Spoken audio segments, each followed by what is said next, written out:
So first, I'd like to thank the LA County Commission for allowing us to come today and present. This wouldn't be possible without all the guidance and tireless efforts of Wynn, as you see her, to pull this together, and her team at CHIPTS, so really thank you. The panel presentation today is going to include an overall overview of key federal and state law protections from discrimination, particularly those that are applicable to people living with HIV. It includes discrimination in multiple settings, healthcare, housing, employment, and public accommodations. And we're going to be covering a little bit of recent data on HIV-based discrimination here in LA County to kind of set the stage, followed by presentations from my esteemed panel here, which includes the overview of the laws and the remedies available for those who may have faced illegal discrimination on the basis of their HIV-positive status. So my name is Ayako Miyashita. I have had the pleasure of being here before. I served as the HIV Law and Policy Fellow at the Williams Institute and am now representing the Williams Institute as this year's Law Teaching Fellow.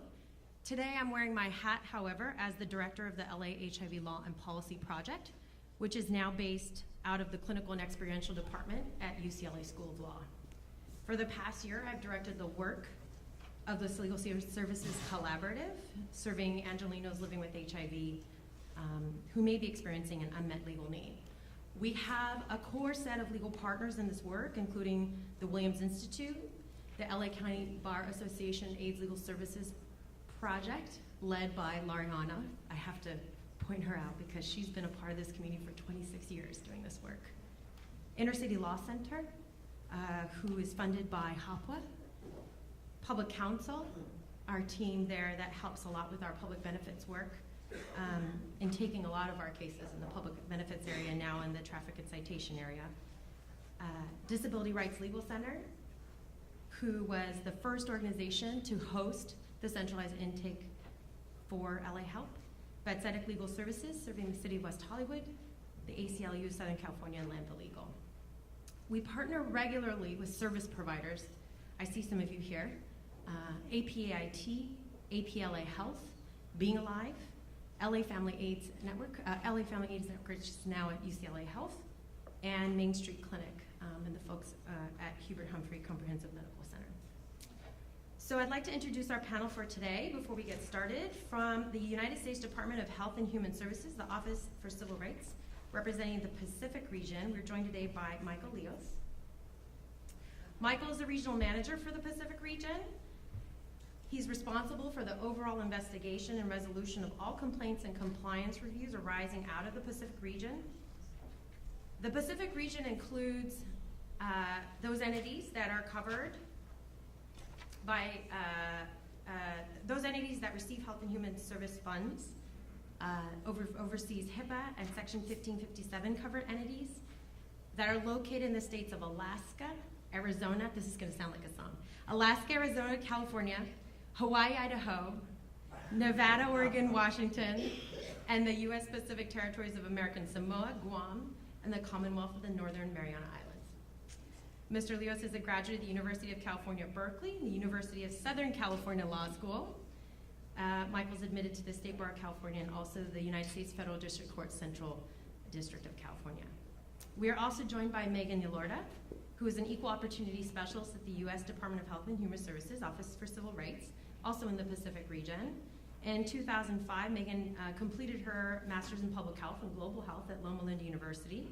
She began her career in public service with the City of Kansas City, Missouri Health Department. And while at the health department, Ms. Yalorda worked as a health inspector in the Food Protection Program and later as a recruiter for the Public Health Ambassador Program.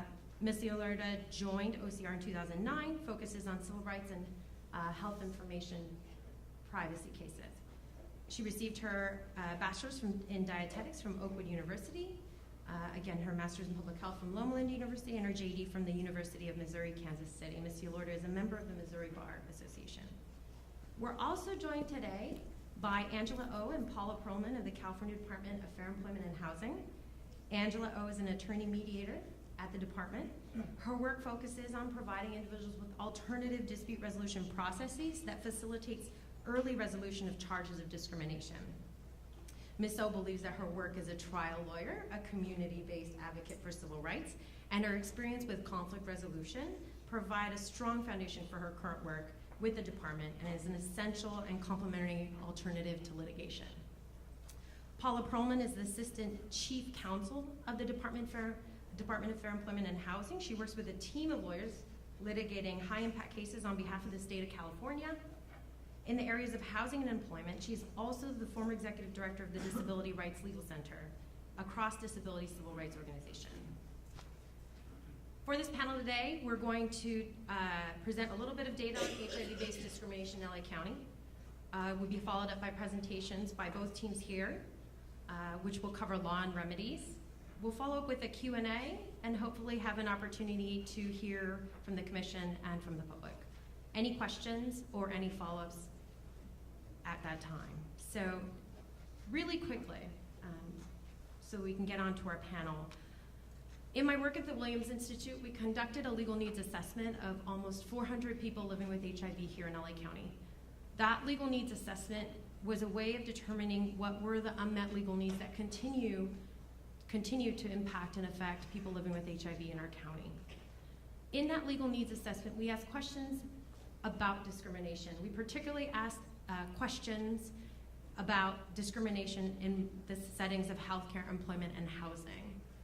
What we found was that in the past year, at least 21% of the people responding had experienced some distinct event related to discrimination in one of those three settings. And in the past 5 years, prior to the survey, to taking the survey, that 31% of those individuals had experienced some event leading us to believe there was some form of discrimination that the person experienced as a result of their HIV status.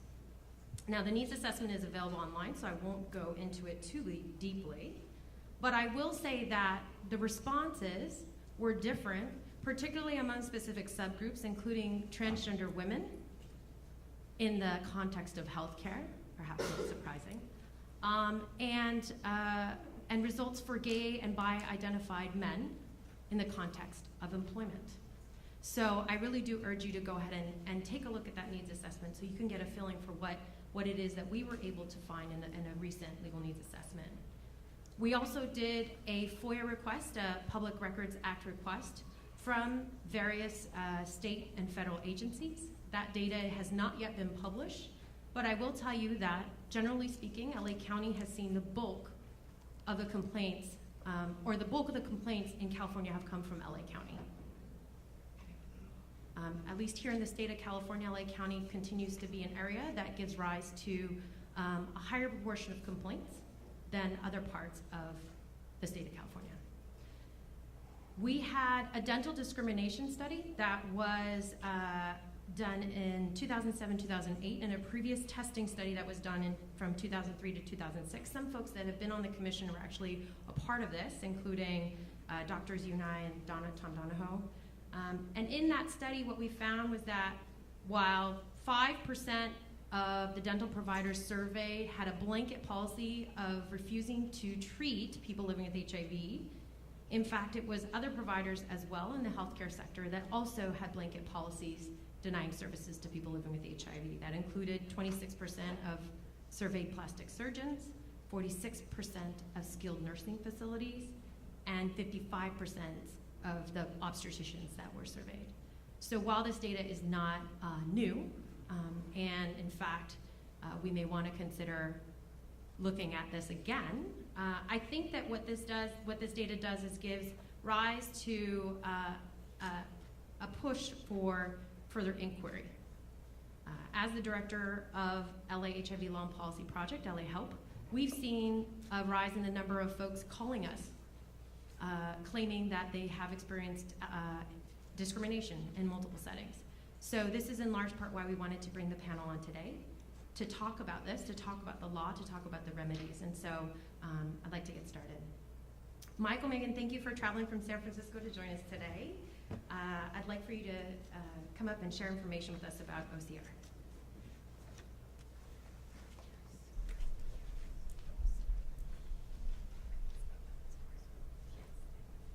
So thank you, Yako, and thank you. Can you all hear me okay? Yeah. To the commission, glad to be here. So I think I have about 10 minutes, so I'm going to speak pretty fast. And I'll tell you a little bit about our department. We're at the Office for Civil Rights. We're part of the U.S. Department of Health and Human Services. Just want a quick show of hands. How many of you have actually heard of us? Okay, so some of you have. Okay, all right. So we are, next slide. So we are part of the U.S. Department of Health and Human Services. Every federal agency actually does have an Office for Civil Rights. So the Department of Education has one, Department of Labor has one, Department of Justice has a Civil Rights Division. So each department has sort of a Civil Rights Division which enforces civil rights within their particular division. So we're in charge of Health and Human Services, health programs.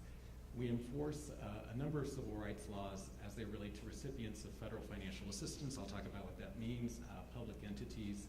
And we also enforce the HIPAA privacy, security, and breach notification rules. We have 8 regional offices, and we are located in 11 locations. And in the next slide, we'll actually show you what our regional offices are. So for those of you in California, you fall within the Pacific region. And actually, California is the majority of our complaints that come into our Pacific Regional Office come out of California. In fact, over half of our complaints come out of California, even though we do have jurisdiction over in the next slide. You'll see that we have, and as Ayako mentioned, we have responsibility for all of the other states. So basically, as a friend of mine said, we have jurisdiction over our border with Russia and border with Mexico in the Pacific region. We also have the Pacific territories. But those are the states which we cover. So if a complaint arises out of the state of California, it'll come to our office, the Pacific region. If you go to the next slide. So we have a wide array of enforcement and compliance activities. The number one area is complaint investigation. So if we get a complaint, anybody is free to file a complaint with our office if they feel they've been discriminated against or if they feel that there's been a breach of their privacy, private health information. They can file a complaint with us. We actually have a complaint portal on our website, which makes it very easy for someone to file a complaint.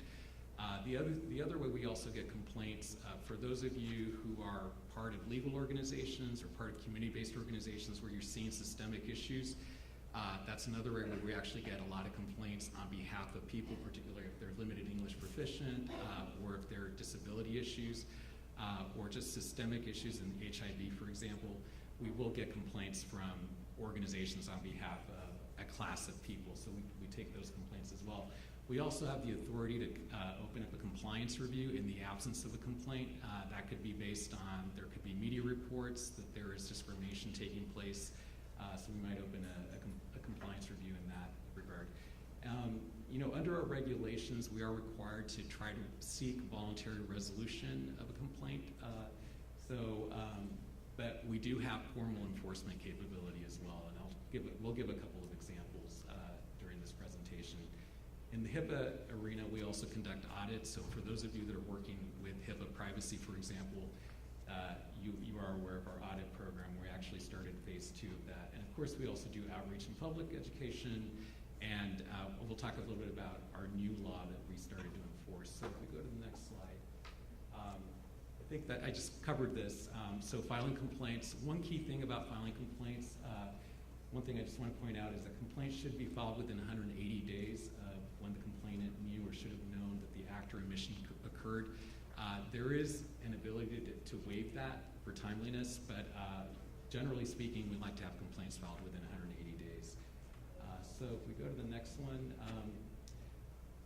this just basically tells you how we can resolve complaints.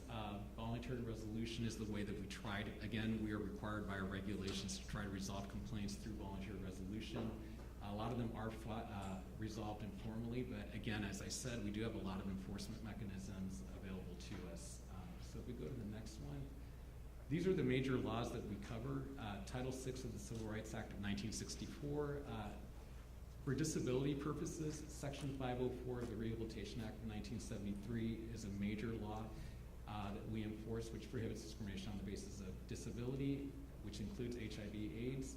Title II of the Americans with Disabilities Act of 1990.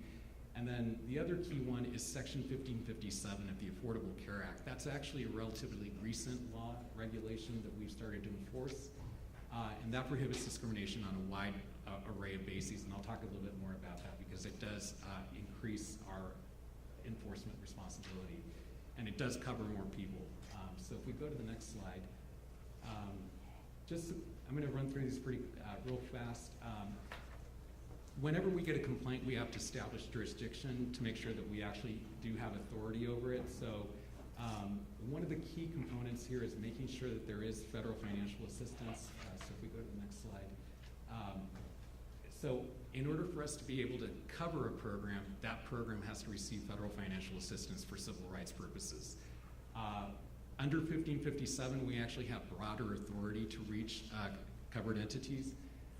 So again, that's the first thing we look at is whether we can cover it because they're a recipient of federal financial assistance. And the key idea there is if you're getting money from the government to provide a service, to provide that service without regard to, without discriminating against individuals who are eligible to receive those services.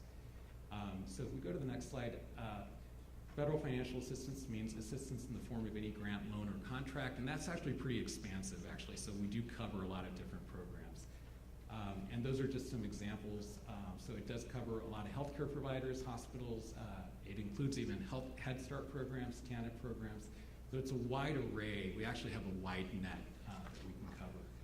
So next slide. These are civil rights authorities. Title VI of the Civil Rights Act prohibits discrimination on the basis of race, color, national origin. National origin does include limited English proficiency status. So someone, if you're unable to understand English or communicate in English, you are protected under Title VI, and there are obligations. Section 504 of the Rehabilitation Act of 1973 prohibits discrimination on the basis of disability. And we also have authority over the American with Disabilities Act, ADA, Title II, and this applies to, in the next slide you'll see, state and local government agencies. So again, for this particular law, FFA does not have to be established for us to assert ADA Title II jurisdiction. So 1557, I do want to spend a little bit of time on this one because this is new. It's the non-discrimination provision of the Affordable Care Act, and it prohibits discrimination on the basis of race, color, national origin, disability, age, or sex. We've underlined sex because actually it's the first federal civil rights law, major federal civil rights law to cover sex broadly. So it prohibits discrimination on all of these bases in any health program or activity that receives federal financial assistance from HHS or is administered by an HHS agency. And it also extends non-discrimination protection to the marketplaces. So marketplaces are actually covered now, and they are subject to this non-discrimination provision.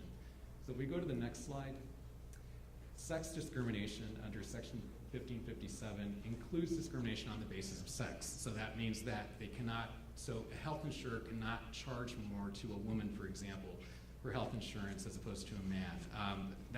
That would be one basis. Or you cannot discriminate against someone because they're one particular sex as opposed to another. But it also includes gender identity and expression. So this means that if you're transgender, and I think Ayako mentioned that we do see a lot of these complaints on behalf of persons filing because they're transgender status or because they're being discriminated against because they're transgender. It actually does include that. It also includes nonconformity to sex stereotypes, so traditional concepts of masculinity or femininity, meaning that you're expected to act like a man because you're a male, or act like a woman, or have these sex stereotypes. That's prohibited.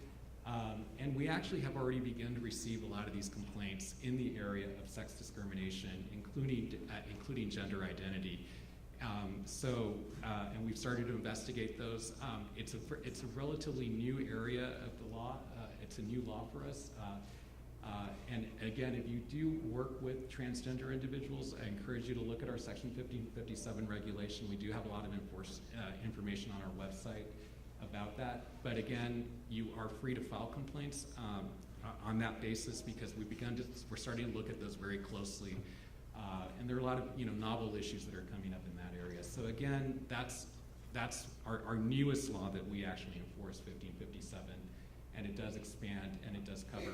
One thing about this, it does not cover discrimination on the basis of sexual orientation per se, but OCR has made a policy decision. If we get a complaint on the basis of sexual orientation only, we will basically look at the complaint and see if we can get to that or investigate it if it falls under sex stereotyping. So again, and I won't cover this right now because of time, but it does not cover sexual orientation per se, but we are trying to get to some of those complaints under the sex stereotyping provision. So we go to the next slide. We also do have limited jurisdiction over Title IX of the Education Amendment Act of 1972. That's another major law, but it's a very small part of what we enforce. Another big area for us is health information privacy. So this is actually the #1 area for us in terms of volume of complaints. So we have responsibility over HIPAA, and we have, within HIPAA, there are a lot of different, there's the privacy rule, security rule, and I'm gonna have Megan talk about that. But again, it's also protection, it does cover protection. What HIPAA does, it provides protections for health information, which includes all types of protected health information, but it also includes HIV, AIDS status, and we're gonna give you an overview of that. I'm gonna turn it over to Megan to talk about that, our HIPAA provision.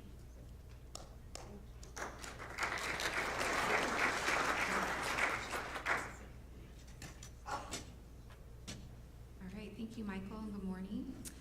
So let's get started here. So the HIPAA privacy rule. So the HIPAA privacy rule applies to covered entities.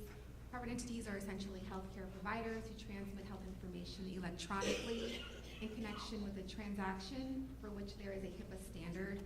It also includes health plans, healthcare clearinghouses, and business associates as well. So business associates include agents, contractors, and others who are hired to do the work of or work for the covered entity, and such work requires the use or disclosure of protected health information. In this case, a business associate expressly includes health information organizations, e-prescribing gateways, and PHR vendors that provide services to covered entities. Subcontractors of a business associate are also defined as a business associate. Business associates are directly liable for certain violations of the privacy, security, and breach notification rules. The privacy rule requires satisfactory assurance in the form of a contract or a business associate agreement that a business associate will safeguard the protected health information and limit its use and disclosure.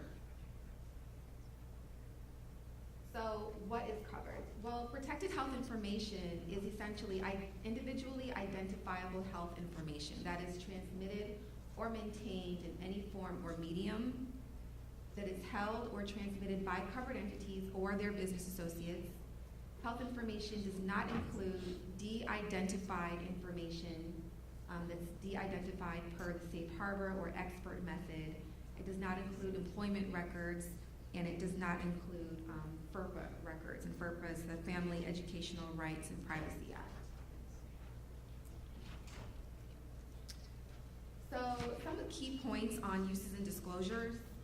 No use or disclosure of protected health information is allowed unless it's permitted or required by the rule. So there's two main categories: required disclosures and permitted disclosures. The required disclosures are disclosures to the individual or his or her personal representative who is the subject of the personal health information, or to the Secretary of HHS to determine compliance, which is our office. All other uses and disclosures in the privacy rule are permissive. Covered entities may provide greater protections, however, than what is outlined in HIPAA. So these are some of the permissive uses and disclosures. For example, disclosures for treatment, payment, healthcare operations, disclosures with an individual's opportunity to agree or object, disclosures for specific public priorities such as public health or where required by law, disclosures that are incident to a permitted use or disclosure, disclosures regarding limited data sets, that's usually for research purposes, and disclosures as authorized by the individual. I'm going to just give a brief overview of the HIPAA security rule.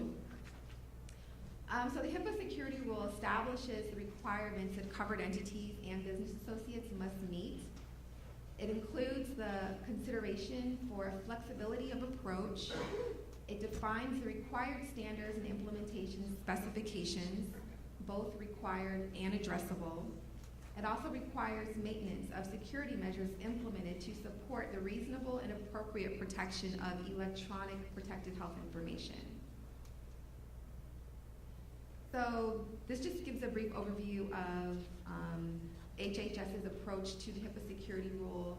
The standards are to assure the confidentiality, integrity, and availability of electronic protected health information through reasonable and appropriate safeguards, addressing vulnerabilities identified through analysis and analysis and management of risk, and appropriate to the size and complexity of the organization and its information systems, and also it's designed to be technology neutral.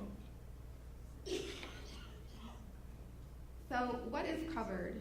So the security rule applies to electronic protected health information that a covered entity or business associate creates, receives, maintains, or transmits.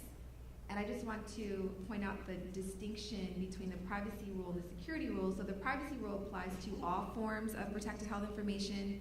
The security rule specifically applies only to electronic protected health information. And then also, we have the breach notification rule here. So under the breach notification rule, covered entities must notify each affected individual of a breach of unsecured protected health information. Notice to the media must also be given if more than 500 people were affected. Notice to the secretary of the breach must also be given through OCR's website.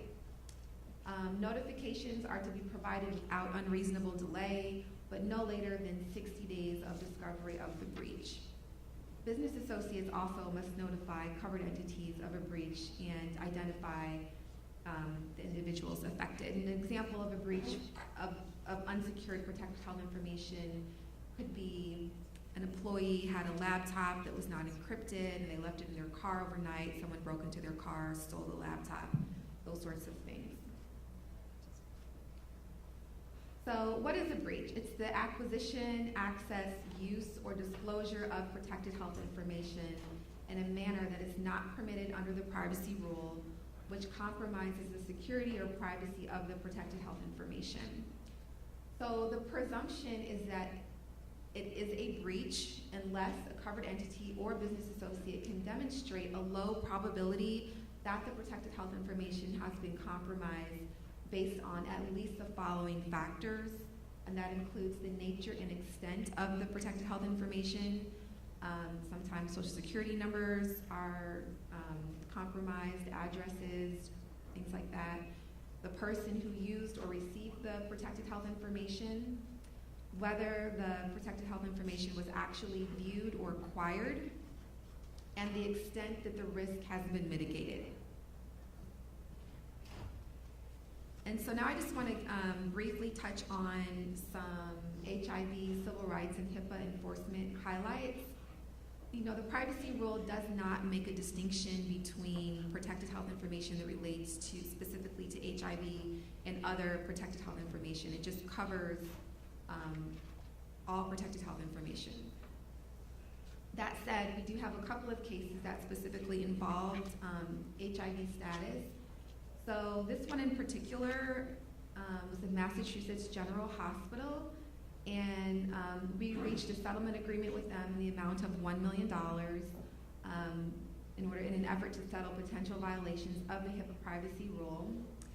So the incident giving rise to the agreement was a loss of protected health information of 192 patients of Massachusetts General's Infectious Disease Associates outpatient practice, and this included patients with HIV/AIDS. Our office opened its investigation of this hospital after a complaint was filed by a patient whose protected health information was lost on March 9th, 2009. Our investigation indicated that the hospital failed to implement reasonable reasonable, appropriate safeguards to protect the privacy of protected health information when it was removed from the hospital's premises and impermissibly disclosed protected health information, potentially violating provisions of the HIPAA secure or privacy rule. So this particular impermissible disclosure involved the loss of documents consisting of a patient's schedule, which contained the names, medical record numbers for a group of 192 patients, billing encounter forms containing the name, date of birth, medical record number, health insurer and policy number, diagnosis, and name of providers for 66 of those patients. So this is another case. This is San Augustine, where a medical provider in California, he practices neurological surgery in Monterey Park, California. He participated in the Medi-Cal program, and because he participated in the Medi-Cal program, he received federal financial assistance. And as a recipient of federal financial assistance, as Michael touched on, he was prohibited from discriminating against any qualified handicapped person. Examples of prohibited discriminatory actions include denying an individual a service or other benefit provided under a program that receives federal financial assistance from the Department of Health and Human Services. So Dr. Augustine violated Section 504, which prohibits discrimination, again, on the basis of disability, because he refused to provide medical services to an individual based on that person's disability, by refusing to provide services solely based on their HIV status. So the patient was HIV positive, the doctor refused to provide health services to this individual. Dr. Augustine's compliance with Section 504 could not be secured by voluntary means, and so therefore his receipt of federal financial assistance was terminated. Thereafter, he did enter into a post-termination compliance agreement with OCR to ensure his future compliance with Section 504. I just want to point out that this type of case is very rare. We very rarely pull federal financial assistance. Under our enforcement reg, we are required to try to obtain voluntary compliance with our regs. But in the case that we are unable to achieve voluntary compliance, we do have the ability to pull federal financial assistance, and in this case, unfortunately, that is what we had to do. So lastly, I just want to touch on our National HIV-AIDS Compliance Review Initiative. So on July 14th, 2016, we released a report on our National HIV-AIDS Compliance Review Initiative. This initiative was initiated in 2014 and 2015 when OCR conducted coordinated compliance reviews at 12 hospitals. So essentially we had one hospital in each of the 12 cities that were most impacted by HIV/AIDS, such as Atlanta, Baltimore, Chicago, Dallas, Houston, Los Angeles, Miami, New York, Philadelphia, San Francisco, San Juan, Puerto Rico, and Washington, D.C. So essentially we just looked at the hospitals. We saw some areas where they were doing really well. We saw some areas where they could improve their provision of services, and we just offered technical assistance to the hospitals to ensure that they are fully complying with the applicable regs. And then lastly, we have our website. We have the full text of the privacy, security, and breach notification rules. I know I just gave a very brief overview in the consideration of time. We also have the HIPAA privacy rule summary. We have a lot of technical assistance, frequently asked questions on our website, fact sheets, and additional information about our enforcement activities on our website as well. And that's it.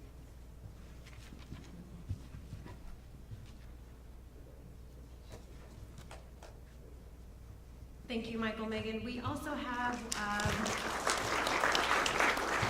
a colleague from OCR with us today in the audience, Eric Press. Eric, where are you? Say hi. So OCR is truly in the house today. Thank you for dedicating your time and coming out to talk to us. Next, I'm going to have Paula Perlman present on the work of the California Department of Fair Employment and Housing, followed by Angela O after that.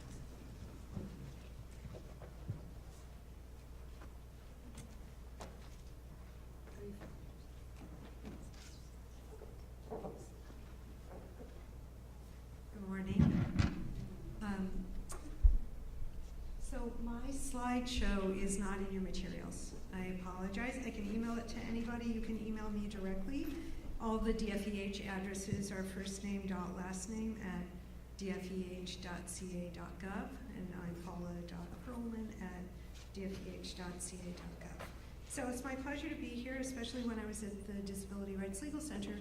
We were one of the founding organizations with the Williams Institute and the LA County Bar Association AIDS Legal Services Panel, starting the LA HIV Law and Policy Project. So it's very cool to continue doing this work here on behalf of the people of the state of California at the California Department of Fair Employment and Housing. So basically I want you to understand a little bit about the laws that we enforce and our processes and our procedures. My colleague Angela O, who I'm completely firewalled from and has no idea what I'm working on unless I have a mediation pending with her, just so you know, that the enforcement in the legal division, and something that's unique to California, the DFEH, is we can file something called director's complaints, very similar to what our OCR colleagues were talking about, where if you believe discrimination is occurring, you can. They do an audit, we can file, we call it. So our mission, we are the state's Fair Employment and Housing Civil Rights Agency. We have police power. We receive, investigate, conciliate, mediate, and prosecute complaints in the areas of employment, housing, public accommodations throughout the state of California. We're headquartered in a place called Elk Grove, which is about a half an hour outside of Sacramento, because I believe the rent is cheaper. Lest you will think that the state is squandering resources. We are not. And then we have 5 offices also in Los Angeles, Fremont, which is in the Bay Area, Fresno, Bakersfield, and Elk Grove. The interesting thing about the DFEH is we're very jurisdictionally based. In private practice, you can say, that sounds good, let's file that kind of case. For the state, we have jurisdictional limitations. So we can file cases and investigate cases under the Fair Employment and Housing Act, which is Government Code 12900, California Family Rights Act, which is the state equivalent of the FMLA. Unique to California is the pregnancy, disability, and leave laws. The Under Civil Rights Act, which also enforces Title II of it, it enforces the ADA, both Title II and Title III of the ADA. Under 51F of the Under Civil Rights Act, we have jurisdiction to enforce the ADA. So it's a very powerful tool. We also do the Disabled Persons Act and the Ralph Civil Rights Act. There's a bill pending right now sitting on the governor's desk to give us authority and jurisdiction to enforce Government Code Section 11135, which is if you receive state financial assistance, just as our OCR colleagues enforce the law if there's federal financial assistance. This one is if you receive money from the state, either a state contractor, a health clinic, anybody receiving a contractor, anybody receiving state money, hopefully the governor is going to sign the law. It was ours. He ran it, his office ran it, so we should be able to have that authority and jurisdiction. We have no interest in your immigration status whatsoever, so it doesn't matter if you're documented or undocumented. We will investigate your complaints. So, in sort of briefly, what happens is a complaint is filed. We also have an online portal, or discrimination has occurred, and we will under open investigation, and determine whether discrimination occurred, or we can assure ourselves that it hasn't occurred. Individuals can file a complaint, you can file a group or class complaint, and we have a special unit that does systemic litigation. So, for example, we sued the LSAT folks, the LSAC folks, for not accommodating test takers with disabilities. They were not using the best insurance standard, and that resulted in a complete change in how the LSAC is having accommodations. And they also were entitled to attorney's fees and costs, and we received approximately $900,000 in attorney's fees for that work. We have another case pending right now against a subprime lender for car loans. He charges women more money, and women of color more money, and co-signers who have a woman co-signer more money. So that's a violation of the Civil Rights Act, and that's came out of our systemic litigation unit. So basically, a complaint is filed, and then it gets investigated. It gets investigated by our enforcement division. Lawyers get involved with investigation of cases in this case grading system, where we're trying to identify really good cases that have a big impact, or cases that are just, there's a clear violation, and what are we going to do about it? And so we have this star system, case rating 1, 2, and 3-star cases. For some of the director's complaints, the lawyers are investigating directly. You know, it's just keeps everything remains more confidential in terms of attorney work product. Everything we do is subject to transparency, Public Records Act requests, so you can get a copy of our investigation once it's closed. All of our policies and directives are online, including our Public Records Act requests. We have like 9 people that just do Public Records Act requests. We get about more than 100 a day. So it's outrageous. I want those legal analysts to be my paralegal. No, they're responding to Public Records Act requests. Guilty. Yeah, I was thinking about that actually, and we're getting a new case management system. So right now, I cannot search the basis of disability. So I couldn't tell you today how many HIV cases we have because our system doesn't do it. But we're contracting, we're getting a new case management system, and that was one of the first things that we did, all this like wind tunneling and, meeting, what do we want? We want to know. We want at the granular level, what kind of cases are being filed, who's filing them, and where are they being filed, so we can be more proactive in the work that we do. So once it gets assigned, it's investigated, it will get assigned to a lawyer, and then if we believe there's cause, then it will get referred to legal. And once it's in legal, we have a mandatory mediation that Angela is going to speak about.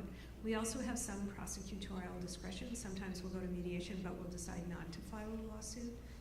But in housing, we have no prosecutorial discretion if it's jointly filed with HUD. And then we file lawsuits. When people ask me, what do you do, Paula? I go, I file lawsuits on your behalf. I file lawsuits on behalf of the people of the state of California. We are the plaintiff. And the individual complainant is a real party in interest. They're essentially a percipient witness to the discrimination. And I don't even always need that if I have a director's complaint. So it's a very powerful tool to eliminate discrimination in the state. So even though the state is a huge bureaucracy, it's been quite an adjustment to work for the state. But the agency itself, the DFEH, is incredibly nimble. And we can open an investigation, we can start doing legal work almost immediately. There's no barriers to that other than time and energy and personnel. So we're a small division within the DFEH. We have 1 chief counsel. I mean, we don't even have 20 lawyers, but we act like we're really big. Because we, that never stopped us, what? And we have this really wonderful thing of their honored graduates. These are like graduate legal assistants. They're fellows who finish law school. They work for us for a year and then they go on. And But, so basically, we're a little group of lawyers doing a lot of work. This is, and everything really I'm saying to you, that you can accept my silly anecdotes and stories about the inside at the DFEH. You can find on our website. It's really comprehensive. It's actually accessible for people with disabilities, just so you know. We also have an ADA coordinator. As of yesterday, I stopped being that person. Yes. Because why it's good is that means we have other internal expertise in the organization who can now address accessibility complaints so people with disabilities can access our services. You can also, we have regulations that say if there's a need for expedited services because of the nature of someone's disability, their complaints can be expedited. So we're trying to be as nimble as possible we're using the limited resources that we have. So I want to talk about both employment and housing. It's illegal to discriminate, which means to refuse to hire or employ or do anything like that because somebody is part of a protected category. And the bases under FEHA these are race, color, national origin, sex, sexual orientation. For our purposes, it's disability, which includes HIV/AIDS, physical disability, mental disability, gender identity.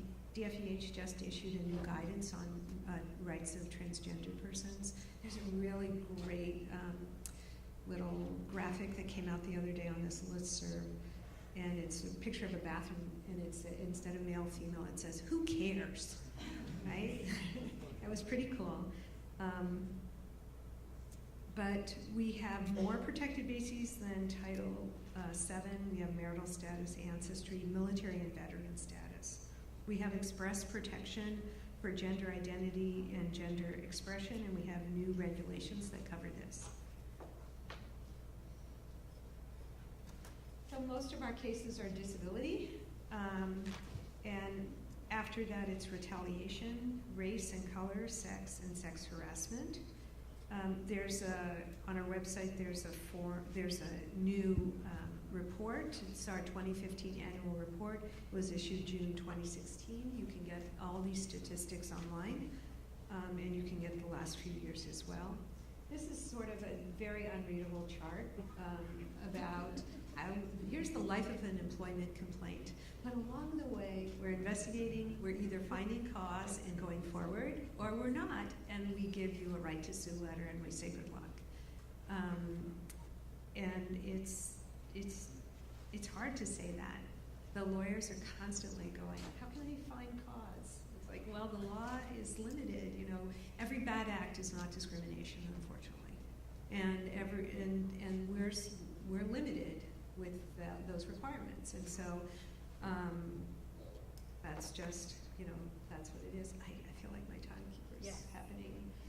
The same with housing. What's interesting about housing is that it's all the protected categories and also any other basis covered under 504, the Unruh Civil Rights Act. And what is really, I think, important for people to understand is there's a known or should have known requirement in all of this. So you may be HIV positive, but if nobody knows, then you're not going to have discrimination protection if nobody knows. There's got to be, because the discrimination has to be on the basis of a protected category. And if it's not known, if somebody didn't rent the house to you because you had bad credit, not because you're HIV positive, not because you're a woman, not because you're transgender. So there has to be a known or should have known element to it. And the difference in FEHA employment and housing is the familial status, like if you have children, your source of income that comes to you directly. There's some bad case that says if you get Section 8 housing, that income doesn't go to you, it goes directly to the landlord. So it doesn't prevent discrimination. It doesn't help you. It's got to be money that comes directly to you. These are Unruh bases.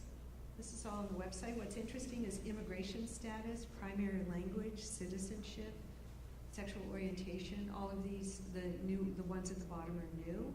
But what's this California Supreme Court said, you know what, this is just, it's not a limitation, this is just general categories. So if you can think of something else that is similar to these but is not listed, there is potentially coverage under discrimination, intentional discrimination by a business establishment. Our housing, the primary issue is disability, mental and physical, retaliation, race, children, and source of income. Another unreadable spreadsheet. It's the same thing. There's no requirement to exhaust any administrative remedies. And you can, you end up being a real party in interest rather than a client.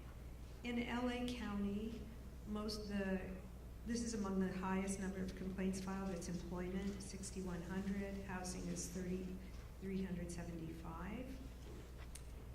But you see the cases that actually get referred to legal, 73 employment cases got referred, and we filed suit on 27. 50 housing cases, this was last year, we filed suit on 17. And so we're working, I mean, part of it is the effectiveness of the mediation. We settle a lot of mediation. And part of it is a limitation on the number of lawyers, but I can tell you that we're working really hard to actually file more cases. I'm a litigator, that's what I do. I think it's fun. I know not everybody believes that and thinks that or feels that, but I think it's a very powerful tool to level the playing field, to equalize power among disenfranchised folks. And I think that that's our job. We do it, we're not cavalier. I don't want you to get the wrong impression, you know, willy-nilly we file cases. We really do believe that we've conducted thorough investigation. If we decide we have found cause and we're going to file a lawsuit, it's because we really found cause and we're going to file a lawsuit because there's real discrimination that occurred. And then you can see on our website some updates. These are new fact sheets on equal pay, our annual report. We have a brand new reasonable accommodation policy that we developed internally and we made public, so you can get that online, and it doesn't immunize you from liability, but it really goes through the process of a reasonable accommodation and how to do it well. And I think that's it for me. Thank you.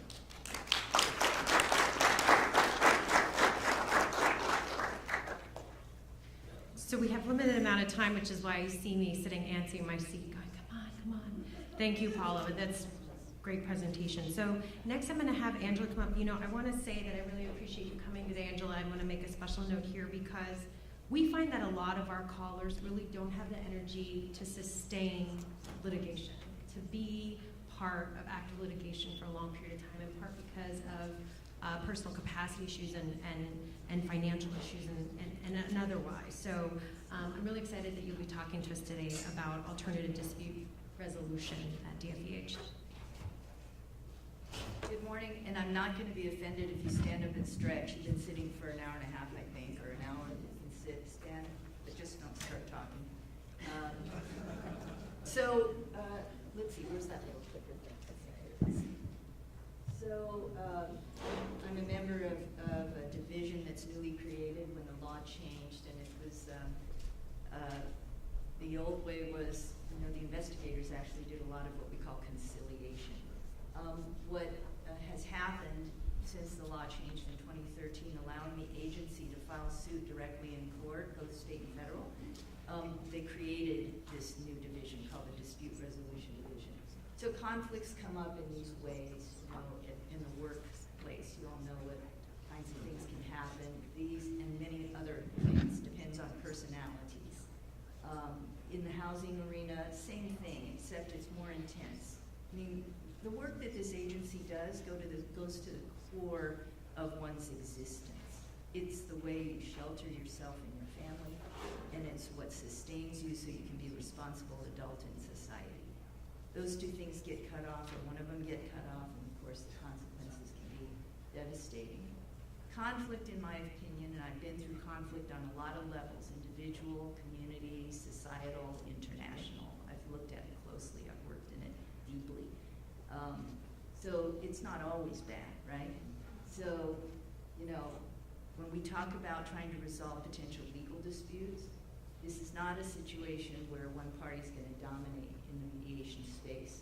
You know, that is fast, it's easy, and it doesn't last.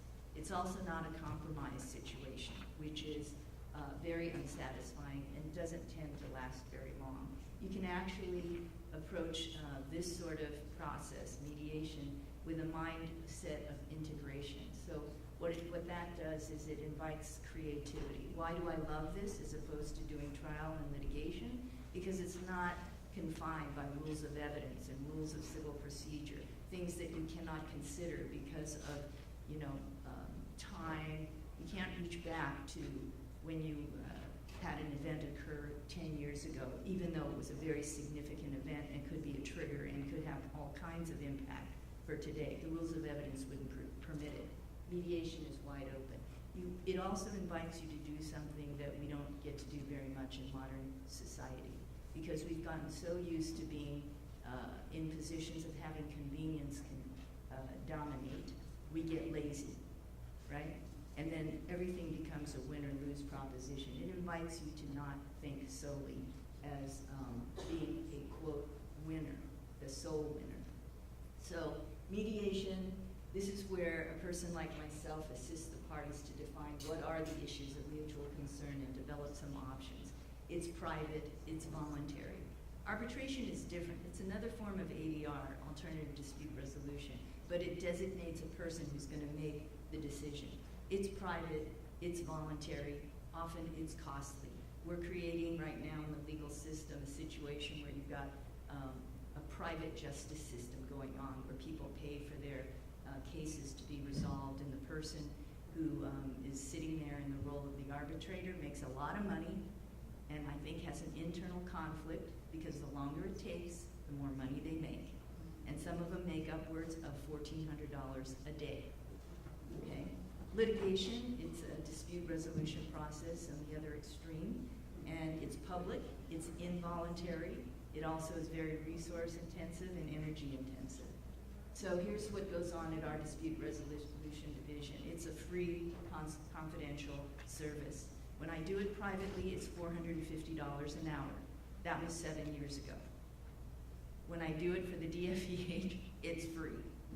You get my whole day, not 3 hours. When I set a case, it goes for the whole day. If we end in 3 hours, cool, go have lunch. But, you know, all of the laws that Paula referred to come to us. And it's about preventing litigation. It's about educating the public about our agency and the laws in California, which are different than the laws in Mississippi. It provides a means to empower the disputants so that you guys become the ones that decide the road that's going to be taken, not you're neutral. I, by the way, don't really ever refer to myself as a neutral. In the day of Google, people check out who you are. Nobody comes in there thinking I'm neutral. I have a point of view, but what's of utmost importance is that I use my best efforts to be fair. And sometimes fairness looks like this, and sometimes it looks like this. So it depends. So it's an invitation to be creative in problem solving. DFEH pathways to our services. The complaint gets received, the investigator does an initial query of the parties, and if both sides say, yeah, we want to try and resolve early, then it gets referred to my division. And then after that, the chief of my division divvies up the cases among a dozen mediators up and down the state. This is pre-investigation, it's voluntary. It moves quick. Our staff contacts the parties just to explain what the mediation process is, and one thing that is unusual from private mediation, where no terms are on the table until the parties decide, in our mediations, one of the things that's required is affirmative relief. And that affirmative relief is you must have a component of training. You have to make sure you're posting. If there's a policy or protocol that's deficient, you're going to revisit it and revise it, and that becomes a part of the settlement agreement, which is an enforceable contract. So, let's see, what does this say? All right, so when there's a decision made by the legal division that they're going to go ahead and file a lawsuit, before they can actually file paper, they have to come to mediation. So So it's sort of what we call a mandatory mediation process. And so then it's the last stop. The parties come in, and what's different now is it's not going to be presumed to be confidential, and it's not going to be presumed that any of the terms are going to be, we have something called a general release and waiver. That is pretty standard. It's like anything you know you could sue about, you have to give up. But when the legal division is involved, maybe not. There might be some protections that get negotiated for certain claims that are important to the individual. It ratchets up the intensity of the discussion, but it doesn't change the dynamics much.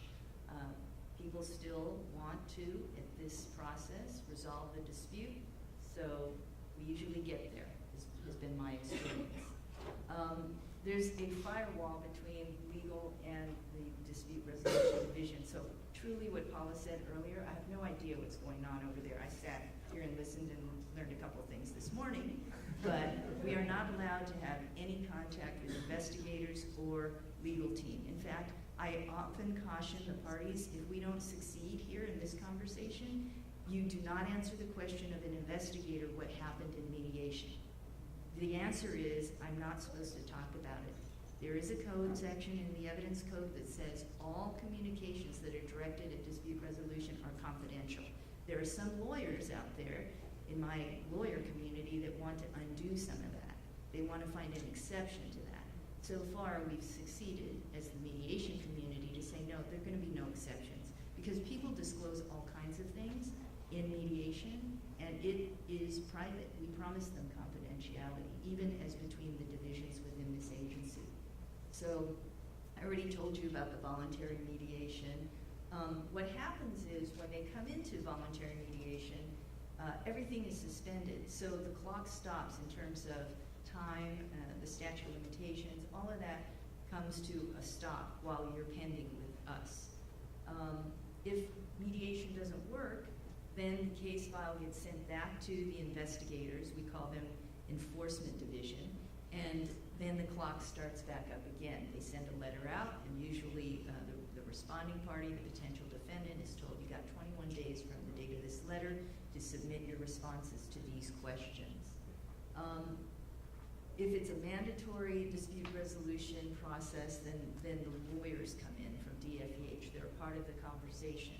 If confidentiality is negotiated and agreed upon, well, then the lawyers make a decision about whether or not they will sign off. Which is it, Paula?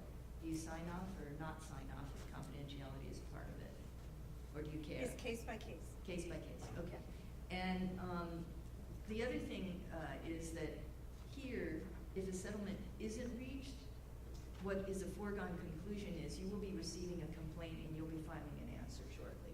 I mean, there are cases, and I've seen a couple of cases where they've declined to go ahead and file, but that was because of things like the complaining party actually lied to us and we didn't find out until we got to mediation. Once a case is filed, there can also be mediation. I have a case right now that's pending.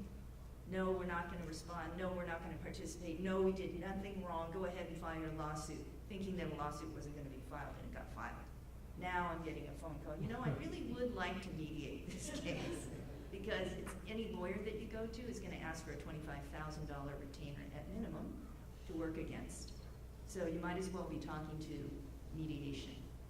Okay, red flags for liability. So these are the things that you want to watch out for, some of the issues that get raised that can cause a respondent to be tagged and really have to deal with bigger headaches down the line. Being ignorant of what the law requires, especially in a state like California, where this is a very robust, dynamic environment. It's not like Mississippi. It is not like Alabama. It is not like any of these states where the protections for people who are on the margins of our communities don't exist, pretty much. This is a robust environment. The law is changing all the time. Cases are redefining what facts matter. You need to pay attention. So these are all the reasons why mediation works. It's pretty intuitive. I think the most important thing is it saves people's life energy. Because whenever you're in a state of negative stress, demand, conflict, it sucks up your energy. Just think of the last time you had to yell at somebody and how you felt afterwards, right? So this is the data, total mediations that we conducted so far, 453. We've settled 251, so there's our percentage rate. The settlement amounts just to this point is at $3.5 million. Okay, that's pretty good. So if you have questions, go to our website. And Anne-Marie Bellotti is my division chief. I always direct everyone to her because that's her job. That's what you get when you get promoted. Anyway, thank you.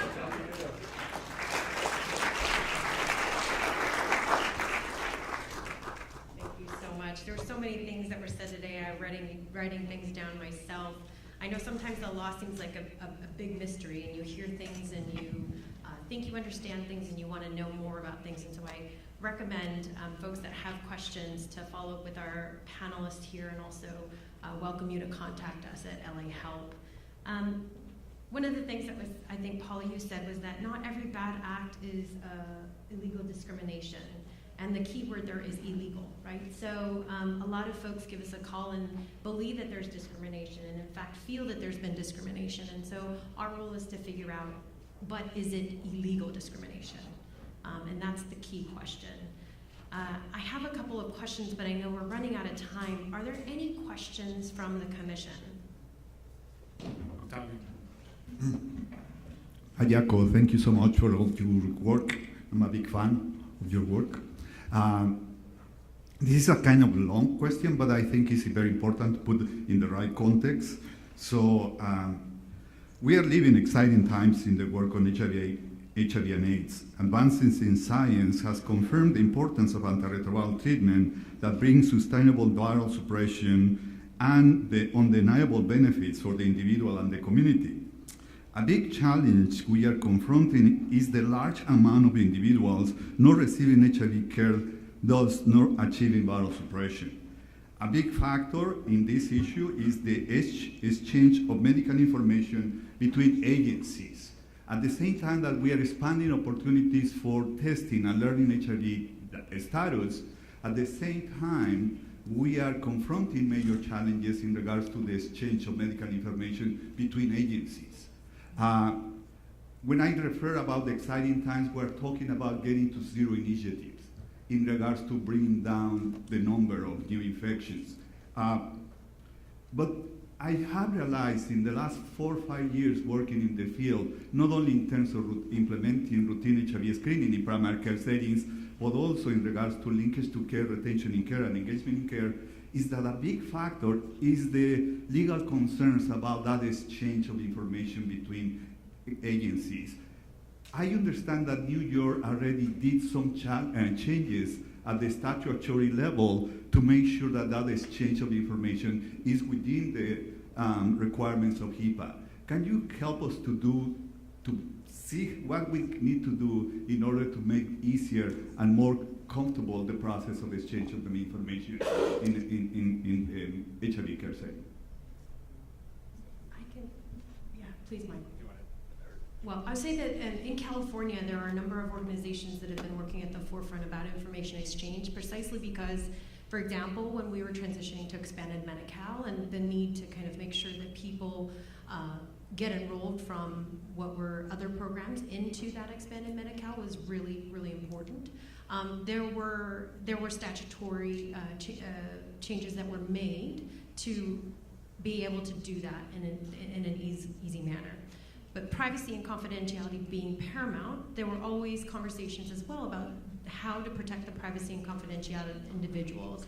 And so in those conversations at the legislative level, we've always kind of thought about how to balance the two.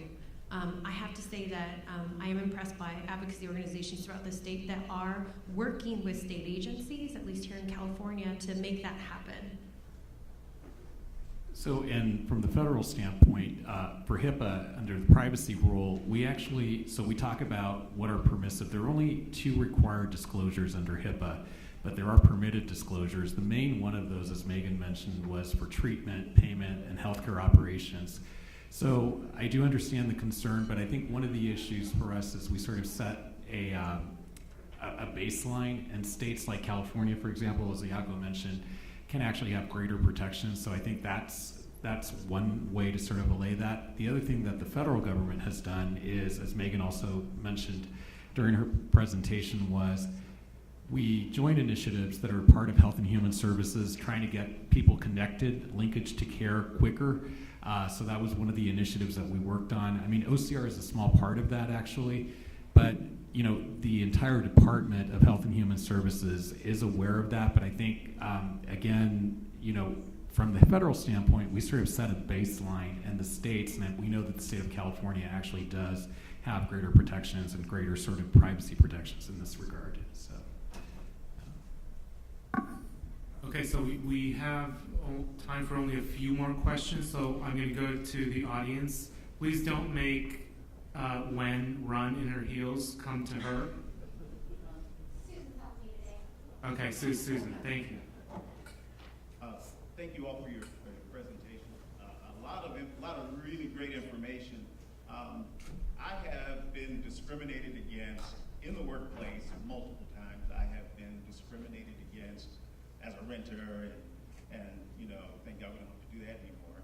But so I certainly know what it means to be on that end. But I've also employed maybe 50 people in my 19 years as an employer, and so that means that people lie, and sometimes allegations are made. I've never been sued, thank God, so we knock on wood.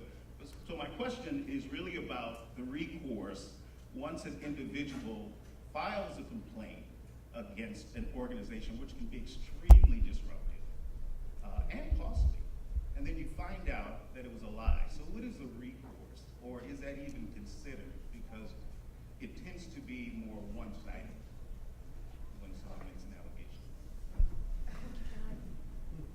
I really appreciate your concern. I too was an employer. I get it.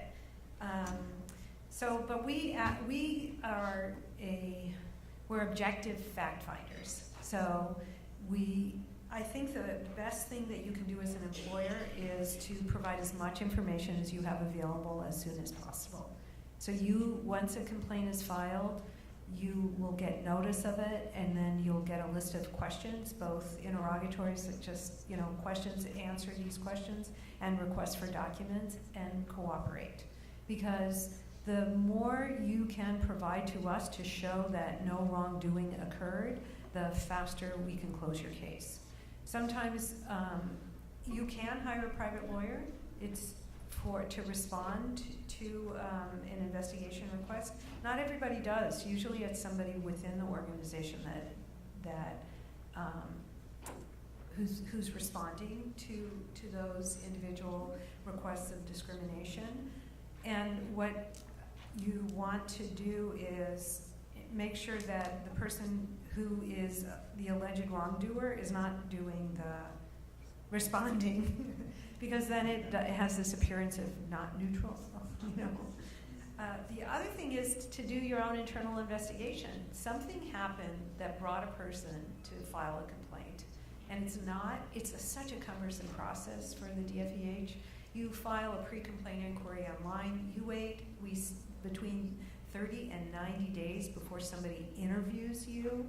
That gets filed and served, and so there's a tremendous amount of patience that is happening on the part of the complainant, and we are under-resourced. We just got money to hire 18 new investigators. We brought in 4 in LA, and they're brand new. They don't know exactly what to do yet. So the process takes a lot of time. But I think the cooperation, also there's something called the tolling agreement for the statute of limitations. So sometimes it's like, look, if you don't think anything happened, then try and work with us, because it's to your advantage. The lawyers are not there going, oh, let's file on everything. We're not. 1, we don't have the resources, and 2, not everything is a real case. And for the vast majority, they're not. There's no wrongdoing that occurred. Somebody may not like the result, but it's not illegal discrimination. I don't know if that helps. Oh, and there's mediation. Like,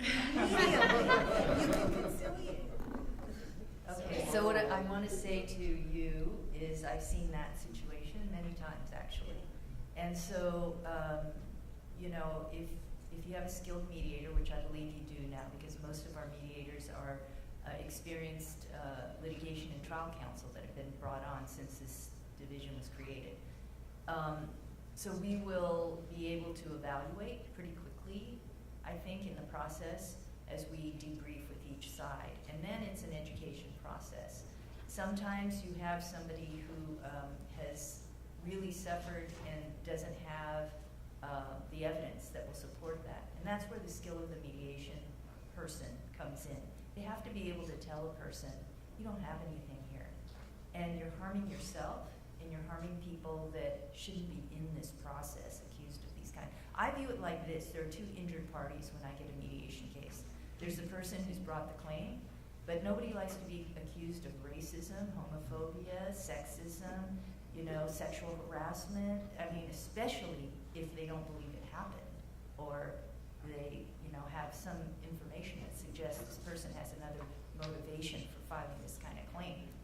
But all of that gets teased out in mediation, so you should request your own. And it's free. And it's free. And you don't necessarily need to have a lawyer at that early stage. You know, you don't need a lawyer. It's free.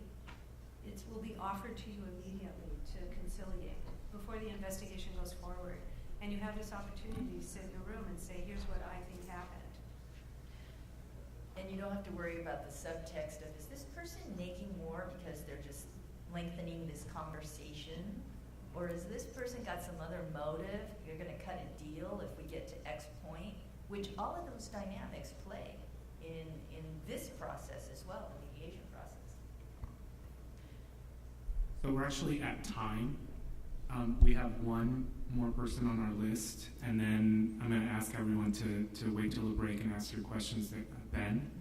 So I have Yolanda, and then we're going to have to move forward. Good morning. Thank you for your presentation. You guys really seem, intimately involved in the process, and that there's a true concern and care. And so I was just actually looking into civil rights, and for example, I have a young lady that I'm working with who is HIV positive but has lost her children due to the county. And she's unable to get answers, no one will speak with her, and oftentimes being disenfranchised, being African American and poor, you know, it's easy to dismiss those people when you have questions, but actually this young lady is smart, and so that's a concern. So my question to you is that if someone who's HIV positive were on the internet looking you guys up and thinking my civil rights were violated, what is your referral process and just relationships with other agencies? So a young lady who may need legal representation against, let's say, the county just for answers, what is that process like, your referral process? Well, I have been the ADA coordinator, and I get all those phone calls because my name, email, and a direct dial number is on the internet. Okay. And so, and we're changing our website. We're adding LAHLPP California, lahlpca.org to the website. Anyone who calls me directly either gets me or my assistant, and we are asking, where do you live? What's the nature of your problem? I can't give you a referral to a private lawyer. I can refer you to a nonprofit organization so that somebody with DCFS, if they took her children away from her, she had counsel. She had parents' counsel. She has a lawyer who was supposed to represent her interests. Right. This Okay. is what I believe should be the case. And But so, she's saying otherwise. so she has to go back to that lawyer or the lawyer's lawyer. If she, she can always file a discrimination complaint with us alleging that the government entity, the county, violated her rights on the basis of disability. And we enforce, through the Unruh Civil Rights Act, we enforce Title II of the ADA. She could do that. And then it would end up with me, and I would try and figure out what happened. But there are certain things that we just don't have jurisdiction to cover. And so I think it's up to advocates like you move through, you go up the chain and figure out who can you talk to, who can provide this young woman with answers so she can get her kids back. Okay, so perhaps at the break you can maybe share some of those organizations with me. Just go LAHLPP, all one Also, word. also, please feel free to call our LA Help, our project. Our role is to really help with navigation Thank you. and determining what is the area of law and who are the players in the field. Thank you. Thank you so much. Please join me in giving them a round of applause.